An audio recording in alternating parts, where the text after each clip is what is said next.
지난주 이어서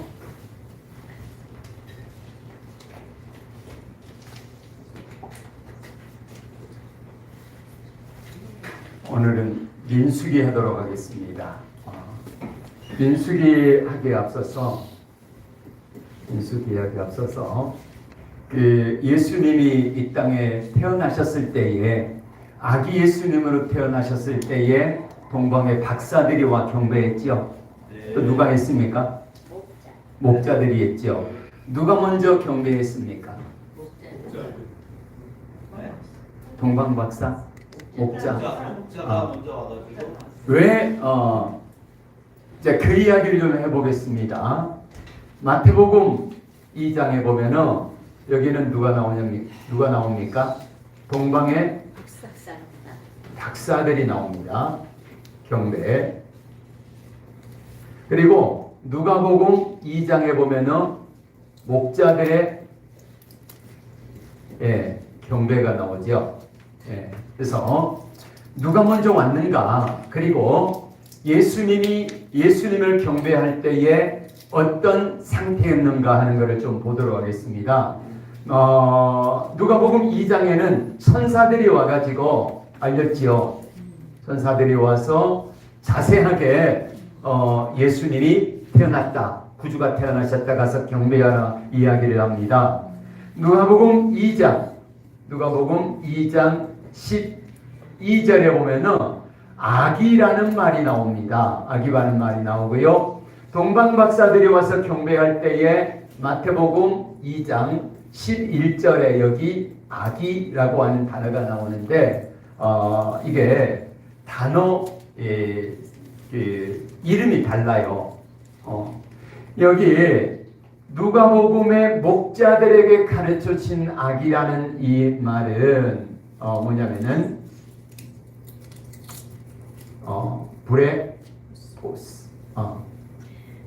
브레포스라고 하는 이 단어가 쓰였고요. 이 브레포스라고 하는 단어는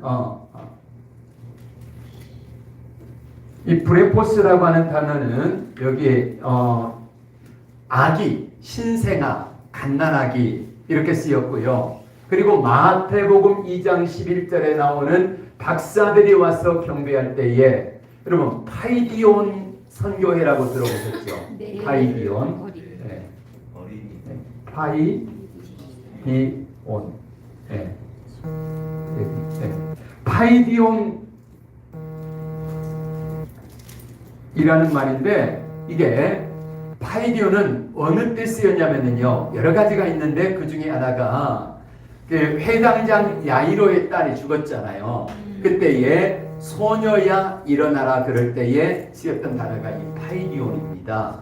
그러니까 여기 브레포스라고 파이디온하고는요 여기는 아주 신생하고요 여기는 조금 자란 아기에서 청소년까지 아우르는 단어다 이거를 말씀을 드리고요. 그리고 이 용례 단어에서 다릅니다. 단어에서 다르고요. 그 다음에 마태복음 먼저 누가복음 합시다. 목자들이 와서 경배하고 나서 예수님은 경배 그리고 나서 뭐가 나오냐면은 예수님이 애굽 피난이 나옵니다. 애굽 피난 이야기가 바로 나와요. 그러면은 누가복음을 읽으면은 예수님은 태어나자마자 어디로 가셨다? 애굽으로 피난 가셨다. 이렇게 생각할 수 있도록 그렇게 누가는 상상하게 만들죠. 그런데 마태는 동방의 박사들이 와서 경배하고 뭐가 나면은 누가복음 2장으로 한번 가보십시다.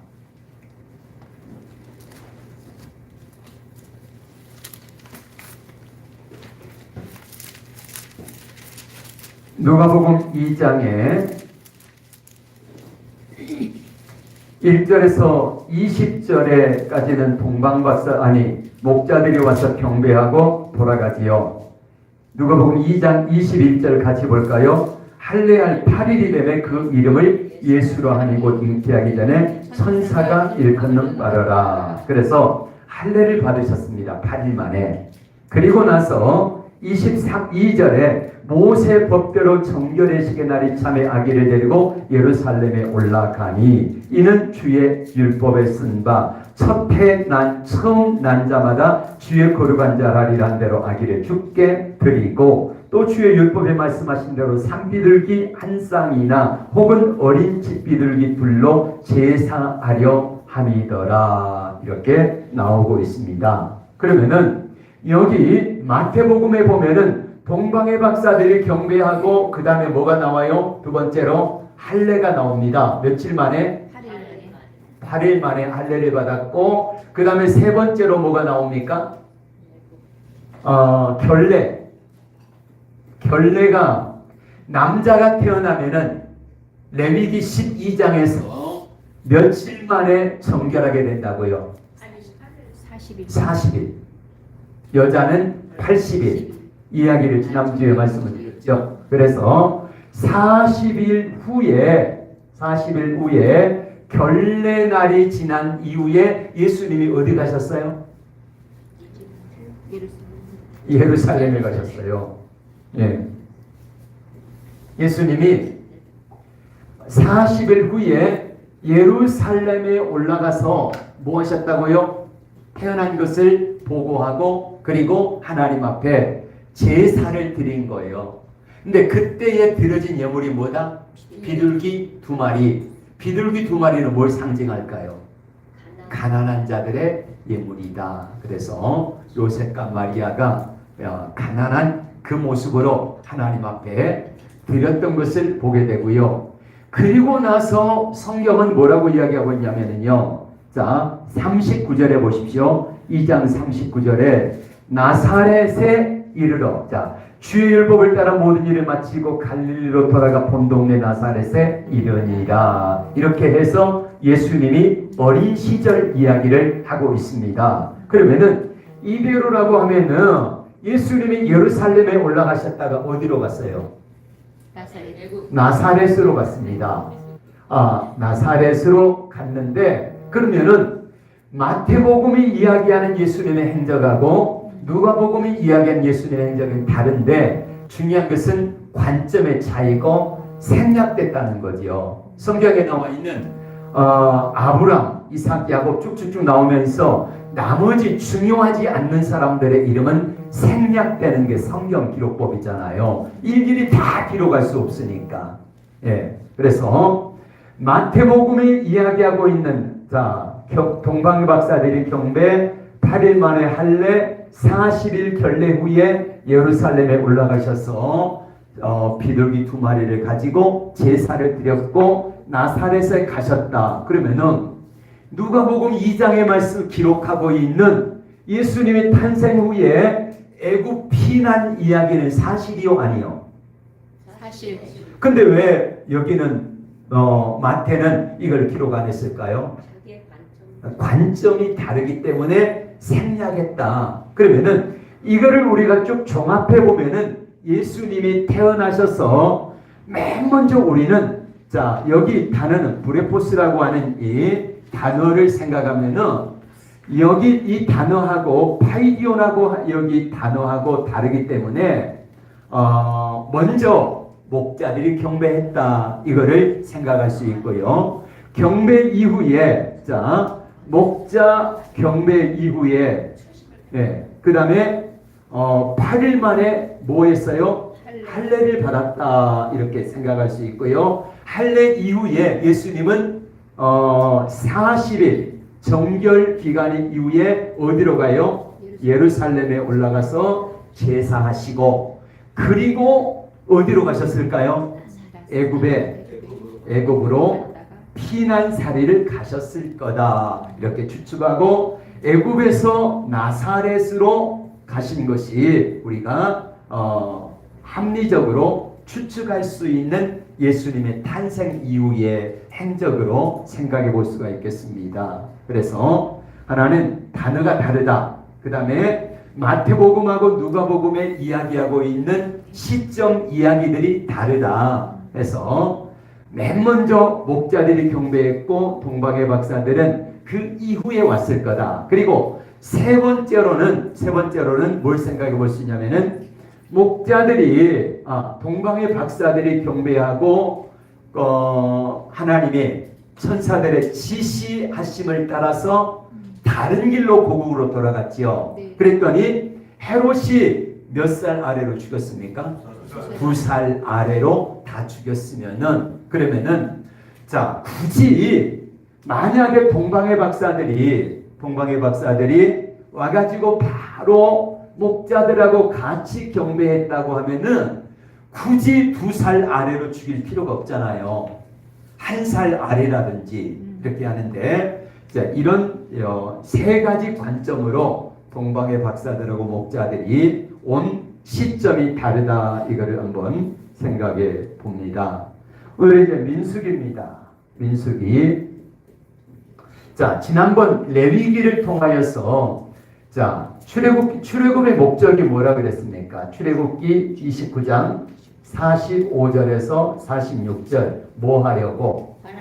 하나님이 우리와 함께 거하시려고. 근데 문제는 뭐냐면은 우리 죄인된 인간이 거룩하신 하나님과 어떻게 거할 수 있느냐는 거죠. 그래서 레위기를 통하여서 하나님은 제사법을 가르쳐 주셨고 제사를 지내면은 제사장에 관해서 이야기해 주셨고 그리고 백성들이 어떻게 정결하게 살아갈 수 있을 것인가 하는 이야기를 말씀을 드렸습니다. 자, 오늘 민수기는 세 가지로 우리가 생각을 해볼 수 있겠습니다. 첫 번째는 1장에서 12장까지 구시대를 하나님이 교육하세요. 구시대 교육. 예. 그리고 13장에서 21장까지는 9세대 실패입니다. 그래서 교육받은 9세대가 준비기요. 준비했고 그 사람들이 어떻게 9시대가 실패하는가 하는 모습을 나타내고 22절에서 36장까지는 신세대 준비입니다. 이렇게 해서 가나안 땅에 들어갈 수 있도록 하는 것입니다. 그러면은 우리가 출애굽에서부터 시내산까지 여정을 한번 살펴보도록 하겠습니다. 자, 이게 이제 반쪽배 지중해고요. 지중해에서 여기가 홍해입니다. 자, 보수 전통적인 방법으로 우리 교장 선생님은 그 출애굽 경로를 다르게 말씀하셨는데 여기가 홍해입니다. 예. 저는 전통적인 방법으로 이야기를 하도록 하겠습니다. 애굽에서 출발해 가지고 시내산까지 도착한 지가 얼마냐? 몇 개월 걸렸습니까? 2달입니다. 그리고 시내산에서 11개월, 그리고 시내산에서 있다가 출발해서 가데스 바네아 광야에 38년 9개월 10일 정도를 여기 민수기라고 하는데요 있었고, 그 다음에 여기서 모압 평지에서 모세가 마지막 신명기를 전하는데 죽기 2달 전입니다. 그러면은 이 여정을 한번 자, 출애굽 1년차 몇 월 달에 나왔습니까? 1월 15일 날 애굽에서 나왔습니다. 애굽 탈출. 어디냐면은 민수기 33장 3절에 출애굽 그 6월절 다음 날 나왔다 이렇게 이야기하고요. 제1년 시내산 도착이 언제입니까?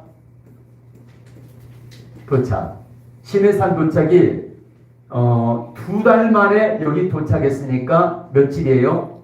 3월 15일입니다. 시내산 도착. 이게 출애굽기 19장 1절입니다. 그리고 이스라엘 백성들이 시내산에 있으면서 모세가 하나님의 말씀을 받고 그리고 뭘 했냐면요. 성막을 건축합니다. 2년째 1월 1일입니다. 성막 건축이에요. 예. 이게 출애굽기 40장 40장 17절. 41절 17절. 17절. 예. 그래서 성막건축을 애굽에서 나온 지 약 1년 만에 성막건축을 해요. 그리고 2월 10날 2월 2년 2월 1일 날 인구조사를 시작합니다. 인구조사 민수기 1장 1절. 그리고 2월 10날 2월 20일 날 뭘 하게 되냐면은 애굽 시내산 출발. 시내산을 출발하죠. 여기가 민수기 12장 11절 10장 11절 12절. 예. 그리고 40년 광야 여정을 마치고 모세가 여기 도착해가지고 신명기의 말씀을 전하게 되는데, 이때에 여기 율법 설명하기를 시작한 때가 언제냐면은 40년, 애굽에서 나온 지 40년 11월 1일 날 모세가 여기 모압 평지에서 율법을 설명하기를 시작하니라. 그러면은 40년 11월 1일 초하루면은 몇 달 남은 겁니까? 40년이 차려면은 2달 남았지요. 그래서 2달 전입니다. 2달 전. 여기 가나안 입성 2달 전. 그러면은 모세가 40년 들어가기 전에 죽었으니까 모세가 죽고 나서 1개월 동안 30일 동안 애곡했다 그랬거든요. 그러면은 정확하게 말하면은 모세 죽기 한 달 전 이게 신명기의 시작이죠. 예, 여기가 신명기 1장 3절입니다. 이렇게 해서 이스라엘 백성들의 광야 여정표가 이렇게 쭉 나옵니다. 그러면은 여기 오늘 1장에서 12장까지 말씀을 좀 나누려고 하는데요. 9세대 준비입니다. 9세대. 그러면은 애굽에서 나온 사람들, 다시 말하면은 출애굽기 민수기 1장 3절에 보면은 어떤 사람들을 인구조사를 시킵니까? 20세 이상. 또 조건이 뭐예요? 남자 중에서 또 뭐? 싸움에 나갈 만한 사람. 네. 그러니까 싸울 수 있는 사람. 그러니까 20세 이상이어도 싸움에 나갈 만한 사람이 아닌 사람은 뺀 거예요. 그리고 레위인들을 뺐습니다. 떼가지고 인구조사를 했는데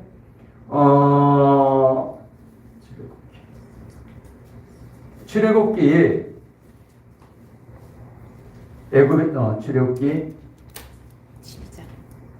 12장 41절에 보면은 여기에 애굽에서 나온 이스라엘 백성들을 향하여서 뭐가 나왔다고 이야기합니까? 여호와의 군대가 나왔더라. 그러니까 민수기 1장에서 인구조사를 할 때에 인구조사하는 대상이 뭐냐면은 하나님의 군대로 나가서 싸울 수 있는 사람들을 계수했다 이겁니다. 그래서 하나님의 군대의 자격 조건이 되는 사람들이 1장에 보면은 60만 3,550명이에요. 이 사람들이 나와가지고 그 사람들이 1세대인데 9시대를 준비를 합니다. 어떤 준비요?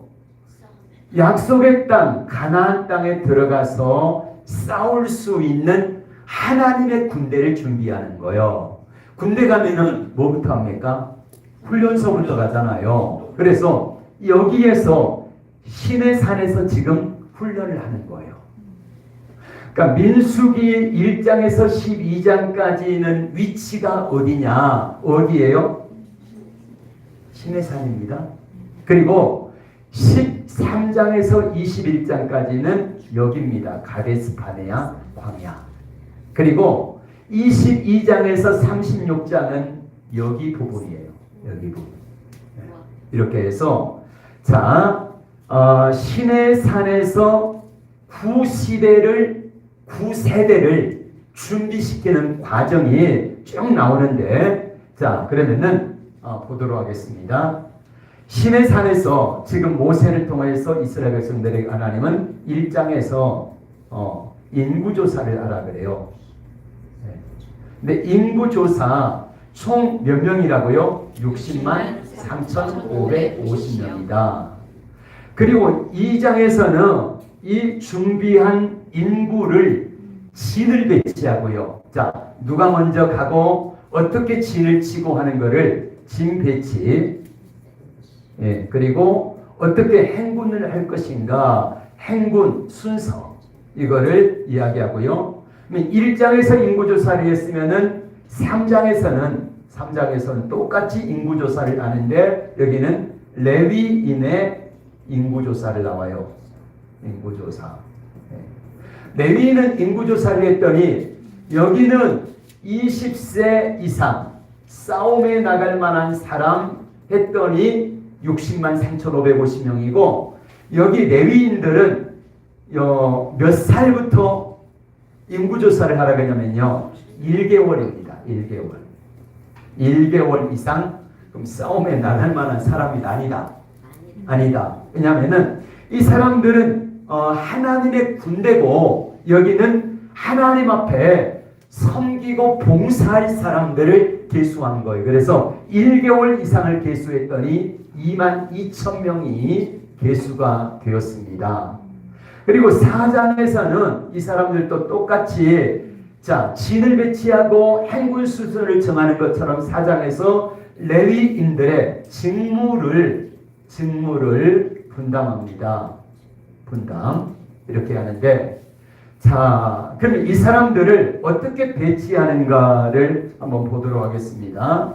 여기가 동쪽입니다. 동서남북인데 이스라엘 백성들의 가장 중요한 핵심은 뭐예요? 성막이지요. 그래서 성막이 여기 가운데 있고 성막 건축은 언제 했다고요? 출애굽한 지 2년 1월 1일 날 1년째 애굽에서 나온 지 1년째 성막을 완성했는데 성막 주위로 동쪽에는 제사장들이 포진을 하고요. 그 다음에 레위인의 아들들. 자, 첫째가 게르손이죠. 두 번째가 고핫이죠. 네. 세 번째 아들이 무랄입니다. 혹시 새 가운데 개고말이라고 하십니까? 개고말이. 개고말이라는 새가 있는데 자, 개고말이 이렇게 하시면은 아들들 셋, 개고말이. 그래서 게르손은 자 우리가 먼저 고핫부터 합시다. 모세는 어느 족속이에요? 고핫입니다. 모세, 아론, 고핫 자손들 중에 속한 사람들이고요. 자 게르손은 이 고핫은 뭘 압니까?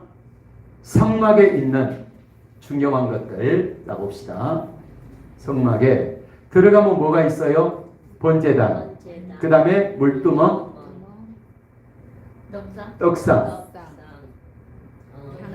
금촛대, 분향단, 그 다음에 언약궤. 그래서 이것들을 메고 운반하는 일을 해요. 거기다가 필요한 불집게 뭐 이런 그릇들 이것들을 운반하고요. 근데 운반할 때에 가장 중요한 게 뭐냐면은 아론의 아들들의 2명 죽고 2명 남았지요. 엘르아살 하고 이다말. 2다말이 남았는데 아론의 아들들이 그릇을 싸요. 그러면은 이 그릇도 예법에 따라서 뭘 덮고 성막 기장을 갖다가 언약궤를 덮어가지고 해달에 가죽을 덮고 또 보자기를 해가지고 이 사람들이 매도록 하죠. 고아자손이. 그래서 아론의 아들들이 이거를 싸는 역할을 했다. 그리고 게르손은 성막에 있는 이 덮개, 휘장, 이런 포장들 있지 않습니까? 이것들을 운반하고 이 사람들은 뭐래요? 말뚝이나 그 다음에 덮개, 널빤지 이런 것들을 운반하는 일을 하죠. 자, 제사장이 이쪽에 있고요. 그 다음에 남쪽에 고핫이 있습니다. 그 다음에 서쪽이 게르손, 그 다음에 무라리. 이렇게 해서 레위인들이 성막을 중심으로 진을 치고, 그리고 1장에 나오는 대로 가장 많은 지파, 유다 지파지요. 유다, 이사갈, 스불론 이렇게 해서 이 사람이 대표지요. 유다, 이사갈, 스불론. 그리고 자, 움직일 때는 이런 순서로 움직입니다. 이쪽으로 동, 남, 서, 북쪽으로 이렇게 움직이는데 여기는 장자, 루벤, 시므온, 갓, 르시갓, 그리고 에브라임, 므낫세, 베냐민. 그리고 여기는 단, 아셀, 납달리. 이 사람들이 중심 깃발의 수장들입니다. 그래서 자, 움직일 때 성막을 중심으로 해서 진을 치고, 움직일 때는 또 어떤 때는 성막이 제사장이 언약궤를 메고 3일길을 먼저 간 때도 있고, 우리가 또 그 2000규빗 앞서 요단강을 건널 때는 가기도 하고, 그리고 또 성막을 맨 앞에 맨 제사장이 가고 나팔을 불면서 여리고성을 돌기도 하고 그랬는데 이제 때에 따라 다르게 나타나고 있습니다. 자, 행진할 때 광야에서 출발, 그러면은 뭐가 떠올라야 돼요? 성막에 구름이 떠오르면은 가는 거지요. 이렇게 해서 맨 앞에 누가 가냐면은 유다, 이사갈, 스불론 지파가 가고요. 자, 이 사람들이 첫 번째. 그 다음에 두 번째가 뭐가 가냐면은 여기 게르손하고 무라리, 이 사람들이 가지고 있는 성막의 덮개, 휘장, 말뚝 뭐 이런 것들이 가요. 게르손, 무라리.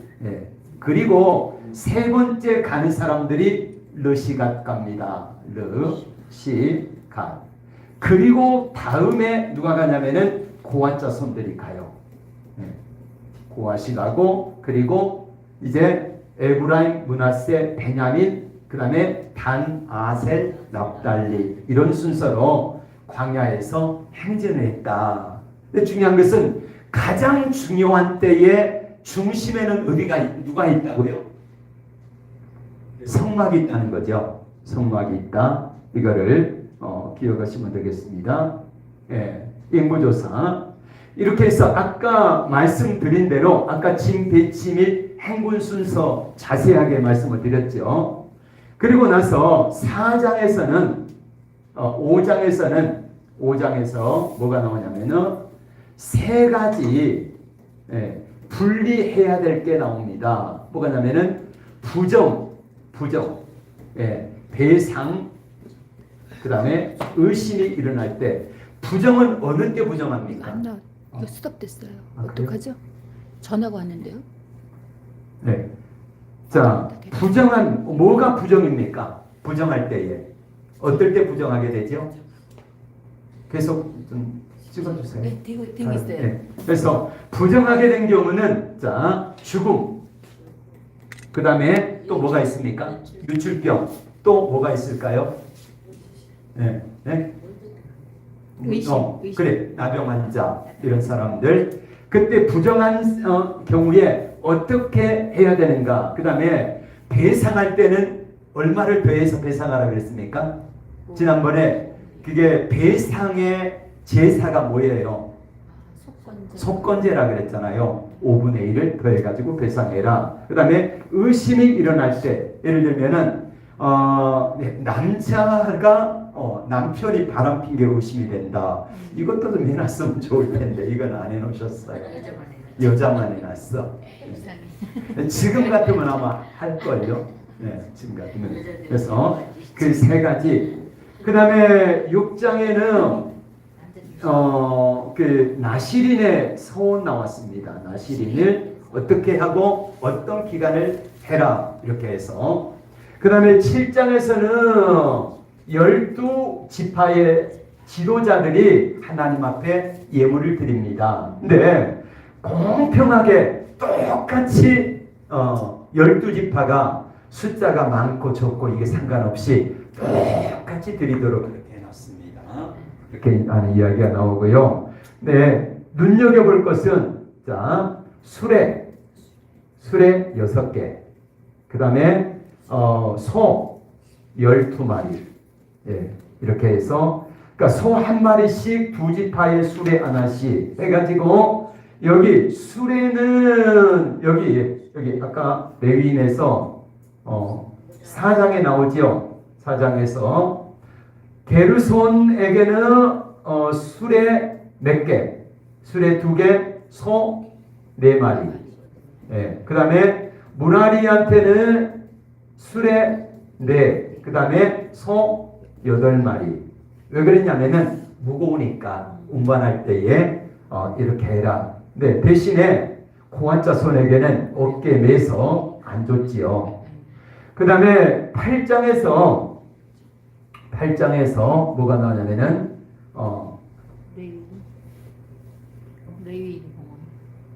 레위인의 봉헌.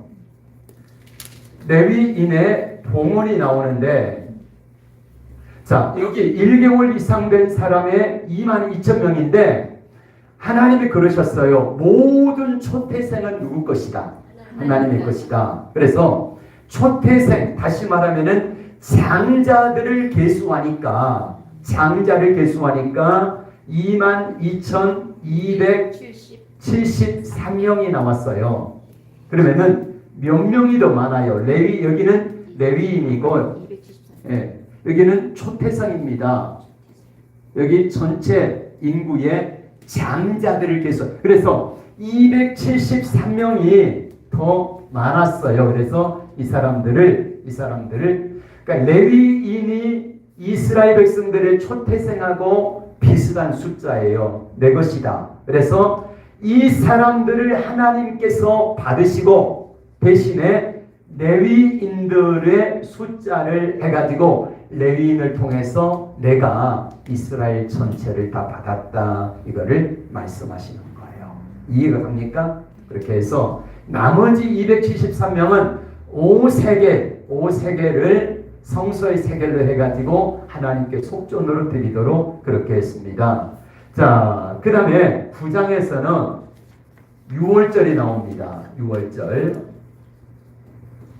그러니까 첫 번째 광야에서 6월절을 지킨 거예요.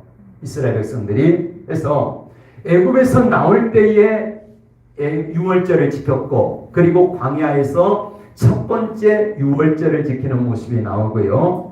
이제 10장에서 드디어 어디 출발? 시내산 출발. 예. 이게 몇 장이라고요? 10장 11절에서 12절. 이때 날짜가 언제라고요? 2년 2월 20일 날 이렇게 애굽에서 시내산에서 출발. 근데 출발하자마자 어떤 문제가 생기냐면요. 11장에서 불평과 원망이 나옵니다. 근데 뭘로 인하여서 원망이 나옵니까? 먹고 싶어서. 네. 별거 없어요. 그런데 지금 한번 생각해 보세요. 애굽에서 나온 지 출발 그랬으니까 몇 개월 됐다고요? 총 따지면 애굽에서 지금 출발할 때까지 시간이 몇 개월 늘렸어요? 13개월. 13개월. 13개월. 그래서 13개월째다 보니까 지금 약속의 땅 가나안 땅을 들여보내야 되는데, 아니 들어가야 되는데 들어보내진 않고 계속 시내산에서 13개월 동안 준비만 하고 있으니까 그게 답답한 사람은 답답했겠지요. 근데 문제는 뭐냐면은 민수기 11장 4절에 보면은 섞여 사는 무리가 탐욕을 품음에 이렇게 나와요. 네. 그러니까 섞여 사는 무리들, 그러니까 애굽에서 나올 때에 이스라엘 백성들만 나온 게 아니라 허다한 잡족들이 함께 따라 나온 거예요. 네. 그러니까 이 사람들이 불만을 품고 그들의 입장에서는 하나님도 잘 모르고 하는데 생소하기도 하고, 그러다 보니까 이 사람들이 원망과 불평거리를 제공하는 거지요. 자, 아까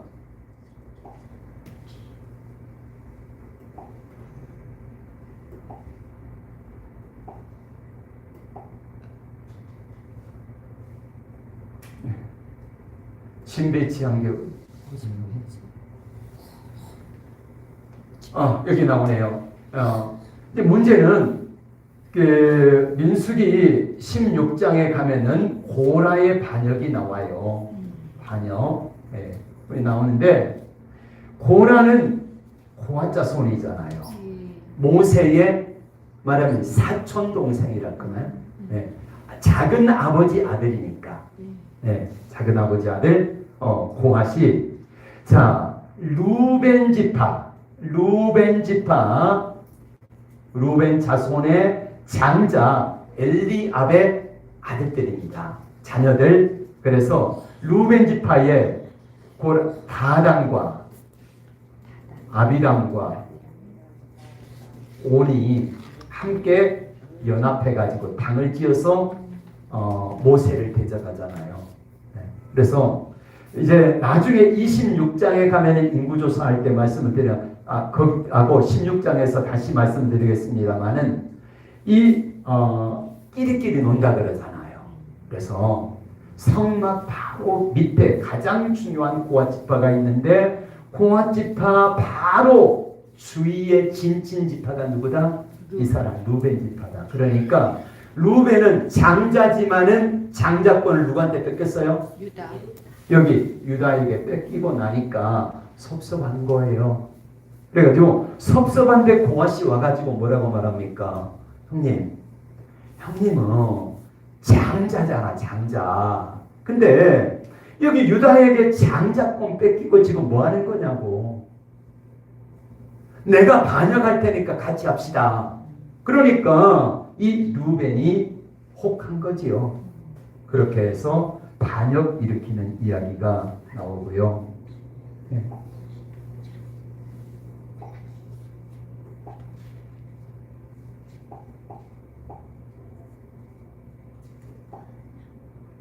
네, 11장에서 원망 불평도 바로 섞여 사는 무리가 뭐 먹고 싶다고? 네, 고기 먹고 싶다고 그렇게 해서 반역을 일으킵니다. 그래서 하나님이 모세에게 말씀하셔서 고기 먹게 하겠다 그랬죠. 하루나 이틀이 아니라 1개월간 코에서 냄새 나도록 먹게 하시겠다. 그래가지고 메추라기를 주시죠. 그러니까 우리가 알기를 하나님은 출애굽기 16장에서 여기서 만나가 내리거든요. 근데 만나가 내리고 메추라기가 함께 내리는 걸로 착각하는 분들도 계시는데 메추라기는 언제 나오냐면 민수기 11장에 나온다. 이렇게 이해하시면 되겠습니다. 그래서 불평과 원망. 그래가지고 그 고기를 제대로 씹히기도 전에 그래서 탐욕의 무덤이라 그랬죠. 뭡니까? 기브로 핫다아와. 네, 이렇게 했습니다.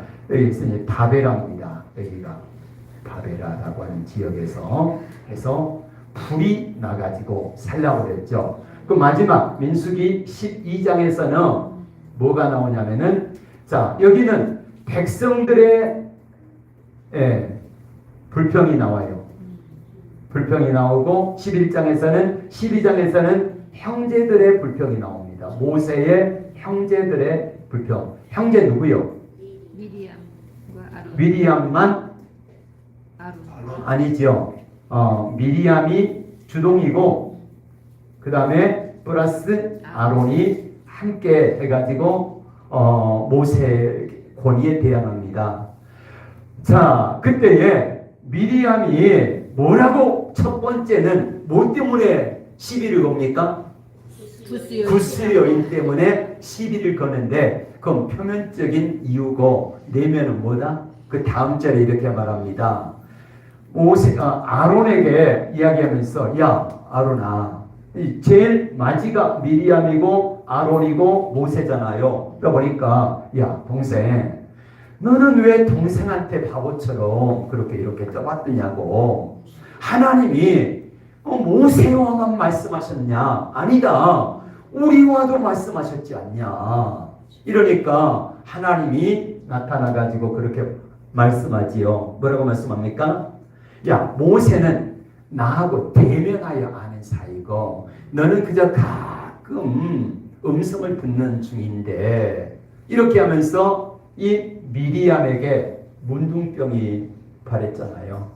그래서 아론이 하나님 앞에 잘못했다고 기도하니까 하나님이 미리암의 문둥병을 고쳐주시고 그리고 7일 후에 이 미리암 때문에 7일 후에 행군이 그만큼 늦어진 거지요. 이렇게 해서 쭉 오늘 1세대를 준비하는 과정들을 쭉 하나님께서 말씀하시고 이런 과정들을 통해서 준비시켰는데 결국에는 이 1세대들이 9세대가 준비됐다가 실패하는 모습을 이제 13장에서 21장까지 보게 될 것입니다. 마치겠습니다.